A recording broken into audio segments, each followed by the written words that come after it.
बिहार में मुख्यमंत्री पद के लिए पहली पसंद तेजस्वी, लेकिन सरकार फिर भी बनेगी एनडीए की।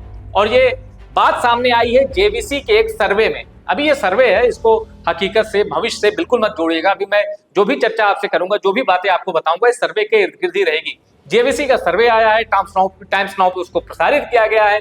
और उस सर्वे की जो मोटी बातें हैं वो ये कि बिहार में मुख्यमंत्री पद के लिए जो पहली पसंद है उसमें कोई शक नहीं कि तेजस्वी यादव बहुत आगे है। नीतीश कुमार से 7% ज्यादा वोटों के अंतर से वो आगे हैं। लेकिन जब यह बात आई कि बिहार में सरकार किसकी बनेगी, जो सैंपल साइज था 63,000 से ज्यादा लोगों का, जब उस सैंपल साइज के आधार पर यह देखा गया कि बिहार में जब वोटिंग होगी, नतीजे आएंगे तो किस गठबंधन की सरकार बनेगी, उसमें पता चला कि सरकार तो एनडीए की बन रही है और कांटे की लड़ाई नहीं है, हैंडसम मार्जिन के साथ एनडीए की सरकार बनने जा रही है। उस सर्वे में आया है कि भाई 243 सीटों में से एनडीए 136 सीटों तक जा सकती है, यानी बहुमत का जो आंकड़ा है 122, उसको उससे बहुत आगे, उससे 14 सीटें ज्यादा। और बिहार में 243, अगर विधानसभा कुल सीटें 136 बहुत हैंडसम सीटें होती हैं। और याद कीजिए 2020 में क्या हुआ था, आरजेडी सिंगल लार्जेस्ट पार्टी थी, बीजेपी उससे थोड़ी सी पीछे थी और जेडीयू का हाल बहुत बुरा था क्योंकि 43 पर सिमट गई थी। अब इस सर्वे में क्या कहा गया है, इस सर्वे में बताया गया है कि जेडीयू की हालत और पतली होने वाली है, लेकिन बीजेपी का प्रदर्शन इतना अच्छा रहेगा कि एनडीए सरकार बना लेगी और उसकी आएंगी 136 सीटें। ये बात आई है जेवीसी के सर्वे में। अब आप सोच रहे होंगे कि आखिर 2 दशक से ज्यादा की एंटी इनकम्बेंसी है नीतीश कुमार के साथ। अब मीडिया में उनके कई ऐसे वीडियो आए हैं कि लोग कह रहे हैं कि भाई उनका मानसिक स्वास्थ्य ठीक नहीं है, वो मुख्यमंत्री जैसे एक बड़े ओहदे को संभालने के काबिल अब नहीं है, बीजेपी उनका इस्तेमाल कर रही है, फला फला की बातें हो रही है। तो आखिर में ऐसा क्या है कि नीतीश कुमार के फेवर में कौन से फैक्टर जा रहे हैं, क्यों ऐसा हो रहा है कि सर्वे में एनडीए की सरकार दिखाई जा रही है, वो सारे फैक्टर मैं आपको बताऊंगा। पहले इस सर्वे की मोटी बातें आपको समझा देता हूं कि किस सवाल के जवाब में किसको कितने प्रतिशत लोगों ने पसंद किया या कितने प्रतिशत लोगों ने उनके फेवर में वोट किया। सबसे पहला सवाल किया गया कि बिहार में मुख्यमंत्री पद का आपका पसंदीदा चेहरा कौन है। तेजस्वी यादव को 30% लोगों ने पसंद किया, नीतीश कुमार को 23% लोगों ने। पीके एक चौंकाने वाली एंट्री है, उन्होंने 14% वोट हासिल किए, यानी 14% वोटर को प्रशांत किशोर आकर्षित कर रहे हैं कि हाँ, बिहार के मुख्यमंत्री पद के लिए मैं इस चेहरे को पसंद करता हूं। चौथे नंबर पर चिराग पासवान ने 9% वोटों के साथ, और बीजेपी के उम्मीद सम्राट चौधरी वो भी 9%, यानी चिराग पासवान और सम्राट चौधरी को बराबर 9% वोट मिले हैं। 5% लोगों का कहना है कि बीजेपी से कोई भी चेहरा चलेगा और 10% लोगों का कहना है कि महागठबंधन से कोई भी चेहरा चलेगा। इसके बाद पूछा गया कि बिहार में ये जो चुनाव होने जा रहे हैं इसमें सबसे बड़ा मुद्दा क्या है। 26.9% लोगों ने कहा कि लॉ एंड ऑर्डर यानी कानून व्यवस्था। 23.5% लोगों ने कहा जाति जनगणना। 21% बिहारियों का मानना है कि बेरोजगारी बड़ा मुद्दा है।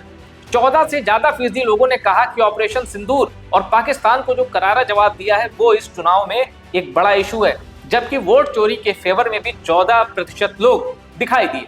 अब वोट चोरी का मामला आया तो एक सवाल और आया कि क्या आपको लगता है कि वोट चोरी का जो दावा है सही है।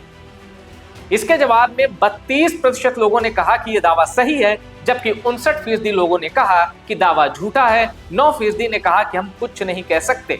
इसके बाद सवाल हुआ प्रशांत किशोर पर। प्रशांत किशोर के बारे में लोगों की राय जानी गई।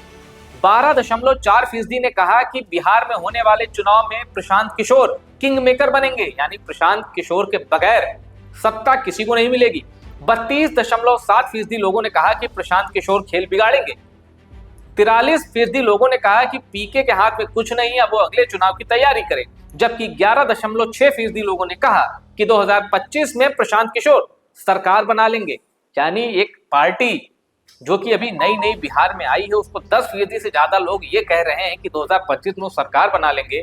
अभी ये भले हाइपोथेटिकल लगे, पर ये जो आंकड़े हैं ये प्रशांत किशोर के लिए बूस्टर है। और अंत में बात आई कि आज चुनाव हुए तो बिहार में किसकी सरकार। एनडीए के 243 सीटों में से एनडीए को मिले 136 सीटें, महागठबंधन को मिली 75 सीटें, यानी पिछली बार जितनी सीटें आरजेडी ने पाई थी इस बार लेफ्ट, कांग्रेस, मुकेश सहनी की पार्टी और आरजेडी मिला के 75 पर सिमटने जा रही है।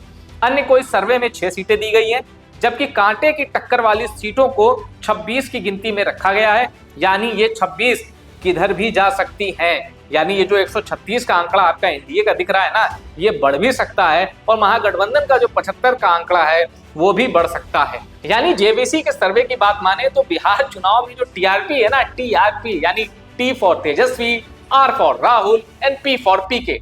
टीआरपी जो है ये नीतीश और बीजेपी की जो जोड़ी है इसके सामने टीआरपी गिर चुकी है। और अब मैं आपको बताता हूं वो फैक्टर्स जो लगातार नीतीश कुमार के फेवर में है। इनफैक्ट इस बार नीतीश कुमार ने जो कुछ योजनाएं चलाई भी हैं और कुछ योजनाओं का ऐलान भी किया है, उनके दम पर नीतीश कुमार का दावा फिर मजबूत होता दिख रहा है सीएम पद के लिए। और आइए जानते हैं वो कौन सी योजनाएं हैं या नीतीश कुमार ने वो कौन से दावे किए हैं, कौन से लोक लुभावने वादे किए हैं, जिसके बाद उनका फिर से मुख्यमंत्री बनना इस सर्वे के आधार पर करीब करीब तय माना जा रहा है। मुख्यमंत्री महिला रोजगार योजना, 10,000 रुपए हर उस महिला को जिसे रोजगार शुरू करना हो। महिलाओं को हर महीने 2500 रुपए मिलेंगे। दिल्ली, एमपी, महाराष्ट्र की तर्ज पर बिहार चुनाव में यह ऐलान हो गया है और इलेक्शन से पहले पहली किस्त भी आ जाएगी। नीतीश कुमार ने नगर निकाय पंचायत चुनाव में महिलाओं को 50% आरक्षण देकर आधी आबादी के दिल में जगह बनाई है। नौकरी में महिलाओं को 35% आरक्षण का ऐलान पहले ही हो चुका है। पोशाक योजना और साइकिल योजना से नीतीश कुमार महिला ब्रिगेड की फर्स्ट टाइम वोटर में भी अपील कर रहे हैं। एक बात जरा गौर करिएगा, 2020 के विधानसभा चुनाव में महिलाओं का वोटिंग प्रतिशत 59.7% था, यानी करीब 60%, जबकि पुरुषों का वोटिंग परसेंटेज था 54.6%, यानी महिलाएं पुरुषों से ज्यादा वोट कर रही हैं। और माना जा रहा है कि नीतीश कुमार अगर आज तक 2005 के बाद से अभी तक सत्ता में बने हुए हैं तो उसके पीछे यही महिला वोटर हैं। 2020 के विधानसभा चुनाव में बिहार की 243 सीटों में से 167 विधानसभा सीटें ऐसी थीं जहां महिलाओं का वोटिंग परसेंटेज पुरुषों के मुकाबले ज्यादा था। 11 असेंबली सीट तो ऐसी थी जहां महिलाओं का वोटिंग प्रतिशत 70% से ज्यादा था। और 2020 के ही विधानसभा चुनाव में एनडीए की जीत वाली 90 सीटें ऐसी थी जहां महिलाओं का वोटिंग प्रतिशत ज्यादा था। इन 90 सीटों में से बीजेपी ने 55 और जेडीयू ने 37 सीटों पर जीत हासिल की थी। यानी 2020 के यानी जो पिछले बिहार विधानसभा चुनाव हुए थे उसके आंकड़ों को ही समझ ले तो ये एक चीज क्लियर हो जाती है कि जहां महिला वोटिंग का परसेंटेज हाई है वहां भैया बीजेपी और जेडीयू का जोश भी हाई है। इनके लिए बूस्टर रही है महिला वोटर्स। और नीतीश कुमार ने शराबबंदी का जो ऐलान किया था वो भी महिला वोटर्स के लिए किया था, क्योंकि याद है ना आपको, एक रैली में वो बोल रहे थे, महिलाओं ने समस्या बताई तो नीतीश कुमार ने कहा हाँ ये भी कर देंगे। तो अब शराबबंदी पर बहस हो सकती है कि भाई उसको बंद किया गया, लेकिन बिहार में अभी भी शराब मिल रही है, नहीं मिल रही, किस तरीके से मिल रही है, ब्लैक मार्केटिंग चल रही है, दुगने दाम पे बेची जा रही है, ये सब इन सब पर बहस हो सकती है। लेकिन नीतीश कुमार ने आधी आबादी का दिल जीतने के लिए जो फैसले किए हैं वो अपील कर रहे हैं। 2020 में भी दिखा और जेवीसी के सर्वे में भी ये बात दिख रही है। अभी तक मैंने जो चर्चा की वो जेवीसी के सर्वे से जुड़ी थी, लेकिन जो फैक्ट्स गिनाए वो 2020 के बिहार असेंबली इलेक्शन के थे। आपको क्या लगता है, क्या जेवीसी का सर्वे हकीकत के करीब है?